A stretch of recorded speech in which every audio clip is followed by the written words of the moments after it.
बूढ़ा सियार उस भेड़िए की प्रशंसा के पुल बांधता जा रहा था और वो कह रहा था कि आज ही उन्होंने एक छोटा सा बच्चा था भेड़ का, उसके कांटा लग गया और अपने दांतों से उन्होंने कांटा उसका निकाल दिया, लेकिन उन्होंने उसे खाया नहीं बल्कि दांतों से निकाल दिया और उसे घर पहुंचा। लेकिन उसके बाद वो मर गया तो उसकी अंत्येष्टि कर दी।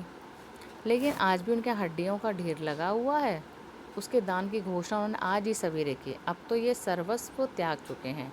अब आप उनसे भय मत करें, उन्हें अपना भाई समझें। बोलो सब मिलकर, संत भेड़िया की जय। भेड़िया जो अभी तक उसी तरह गर्दन डाले विनय की मूर्ति बने बैठे थे, बीच में कभी कभी सामने की ओर इकट्ठी भेड़ों को देख ले तो टपकती हुई लार को गुटक जाते। भेड़िया भेड़िया था, सामने जैसे भेड़ों पर नज़र गई तो उनकी लार टपकने लगी। लेकिन संत बने बैठे थे तो उन्होंने चुपचाप अपनी नज़र नीचे कर ली, क्योंकि उन्हें चुनाव जीतना था। बूढ़ा सियार फिर बोला, भाइयों और बहनों, मैं भेड़िया संत से अपने मुखारविंद से आपको प्रेम और दया का संदेश देने की प्रार्थना करता, पर प्रेमवश उनका हृदय भर आया है। अब आप इन्हें 3 रंगीन प्राणियों को देखिए। आप इन्हें न पहचान पाए होंगे, पहचानेंगे भी कैसे? ये इस लोक में जीव तो है नहीं, ये तो स्वर्ग के देवता हैं जो हमें सदुपदेश देने के लिए पृथ्वी पर उतरे हैं। ये पीले विचारक हैं, कवि हैं, लेखक हैं, नीले नेता हैं, स्वर्ग के पत्रकार हैं और हरे वाले धर्म गुरु हैं। अब कविराज आपको स्वर्ग संगीत सुनाएंगे। हाँ कवि जी। बूढ़े सियार ने क्या किया कि उन्होंने जो 3 नेता थे, पहले तो उन्होंने सोचा कि भेड़िया को बुलवाएं, लेकिन भेड़िया अगर बोलता तो ऊपर देखता तो उसे भेड़ों को देख के लालच आ जाता, तो उसे बोलने का मौका ही नहीं दिया। और उन्होंने क्या किया, जो 3 को रंग के लेके गए थे, 3 सियारों को, उनसे कहा कि ये सब कौन है, ये आपके लिए ऊपर से आए हैं, इस लोक के नहीं है बल्कि वो स्वर्ग के देवता, स्वर्ग, उन्हें स्वर्ग का देवता बता दिया। और उनके बोले कि चलिए अब जो कवि हैं वो आपको संगीत सुनाएंगे, कविता सुनाएंगे। पीले सियार को हुआ हुआ के सिवा कुछ और आता ही नहीं था। हुआ हुआ चिल्ला दिया। शेष जो सियार थे वो भी हुआ हुआ बोल पड़े। बूढ़े सियार ने आँख के इशारे से शेष सियारों को मना किया, चतुराई से बात को यूँ कहकर संभाला। बूढ़ा सियार बहुत तेज था। उसने कहा, जैसे उसने कहा कि सियारों को और हुआ के अलावा और कुछ तो आता नहीं है, तो उन्होंने जैसे हुआ हुआ किया तो उन्होंने जितने और सियार बैठे थे वो भी उनके सुर में लाने लगे।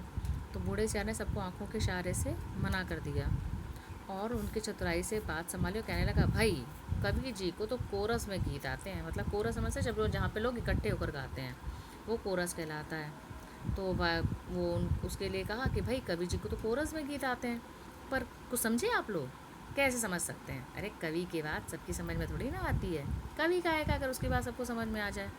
उनकी कविता में से शाश्वत के स्वर फूट रहे हैं। मतलब वो कुछ नहीं बोल रहा था, लेकिन वो खाली अपना दिमाग लगा लगा के उसने क्या किया कि वो कवि जो हुआ क्या उसी की प्रशंसा के पुल बांधने लगा और कहने लगे कि वे कह रहे हैं कि जैसे स्वर्ग के परमात्मा वैसे पृथ्वी पर भेड़िया। मतलब भेड़िया की तुलना उन्होंने किससे कर दी? परमात्मा से कर दी।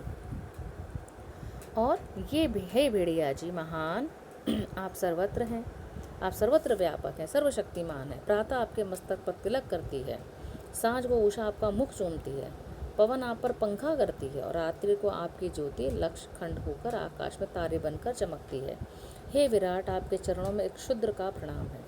मतलब ये उन्होंने कुछ नहीं कहा, ये खाली बूढ़ा सियार अपनी कपोल कल्पना करके बातें बना के भेड़ों को रिझा रहा था कि भेड़िया बहुत महान है, सर्वशक्तिमान है और जो प्रातः है वो उसके मस्तक पर तिलक लगा के आया था। उषा जो है, मतलब जो रात्रि है, वो उसको मुख चूमती है, जो हवा है उस पर पंखा करती है। रात को आपकी ज्योति लक्ष खंड होकर आकाश में, जो उसकी ज्योति है मतलब वो इतना तेजवान है, इतना प्रकाशित है कि उसकी ज्योति जो है वो तारे बन के ऊपर चमकती है। तो ऐसे ऐसे विराट को चरणों में उसके मतलब अपने आप को क्षुद्र बनाया कि मैं उसका प्रणाम स्वीकार करें। अब नीले सियार का नंबर आया। उसने फिर नीले रंग के सियार ने कहा, निर्बलों की रक्षा बलवान ही कर सकते हैं। जो निर्बल होते हैं उनकी रक्षा कौन करेगा? बलवान ही कर सकते हैं। भेड़ें कोमल हैं, निर्बल हैं, अपनी रक्षा नहीं कर सकती, और भेड़िए बलवान हैं, इसलिए उनके हाथ में अपने हितों को छोड़ निश्चिंत हो जाओ। वे भी तुम्हारे भाई हैं, आप ही एक जाति के हो। तुम भेड़ व भेड़िया, कितना कम अंतर है। और बेचारा भेड़िया व्यर्थी बदनाम कर दिया गया है कि वह भेड़ों को खाता है। अरे खाते और हैं, हड्डियाँ उनके द्वार पर फेंक दी जाती हैं। यह व्यर्थ बदनाम होते हैं। तुम लोग पंचायत में बोल भी नहीं पाओगे, भेड़िए बलवान होते हैं। यदि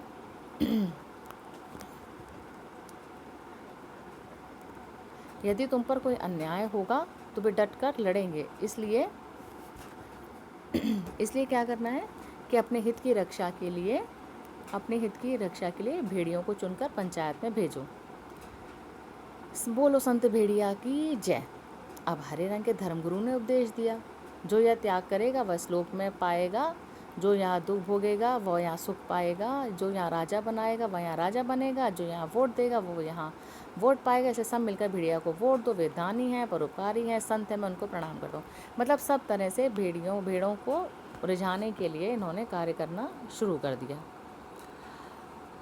यह एक भेड़िए की कथा नहीं है, ये सब भेड़ियों की कथा है। सब जगह इस प्रकार का प्रचार हो रहा है। भेड़ों को विश्वास होगा कि भेड़िया बड़ा कोई हितचिंतक और कोई हितरक्षक नहीं है। और जब पंचायत का चुनाव हुआ तो भेड़ों के हितों की रक्षा के लिए भेड़िए प्रतिनिधि बनकर गए। और पंचायत में भेड़ियों ने भेड़ों की भलाई के लिए पहला कानून यह बनाया, हर भेड़िए को सवेरे नाश्ते के लिए भेड़ का एक मुलायम बच्चा दिया जाए। दोपहर के भोजन में पूरी भेड़ तथा शाम को स्वास्थ्य के ख्याल से कम खाना चाहिए, इसलिए आधी भेड़ दी जाए। तो इस तरह से भेड़िया जीत गए, प्रतिनिधि बन गए। अब उन्होंने क्या किया, अपना कानून लगा लिया। अपने कानून में उन्होंने क्या कह दिया, सुबह नाश्ते में उन्हें भेड़ चाहिए, बच्चा चाहिए, दोपहर में पूरी भेड़ चाहिए, और शाम को उन्हें स्वास्थ्य में मतलब ज़्यादा नहीं खाना चाहिए, हल्का खाना खाना चाहिए, इसलिए एक भेड़ चाहिए। तो कहानी के अंतर्गत क्या है, भेड़ जो है वो नासमझ जनता ही है, जो उन्होंने बिना कुछ सोचे समझे दिखावा जो कर रहे थे, दिखावटी उनका मुख पहचान नहीं पाई, और उन्होंने क्या किया, उसी के अनुसार उसे वोट दे दिया। और जब वो दिखावटी शासन पर बैठ गए तो उन्होंने अपना असली रूप दिखाया। और असली रूप दिखाया क्या कि उन्होंने फिर वहीं से उनका हित जो वो चाह रहे थे कि उनका हित करे, वो उनका हित ना करके उनका अहित करने लगे। तो इस तरह से लेखक ने कहा है, लेखक कहना क्या चाह रहे हैं कि आज भी संसार में, आज के प्रजातंत्र में भी ऐसे ही मुखौटेधारी नेता बैठे हैं जो हम जिन्हें देख समझ नहीं पाते हैं, और उन्हें हम अपना कीमती वोट दे देते हैं, हम उन्हें राजा बना देते हैं, और ऐसे ही लोग शासन पर होकर हमारा शोषण करते हैं। तो हमें ऐसे लोगों को पहचानना है और उनके अनुसार उनसे बचकर रहना है।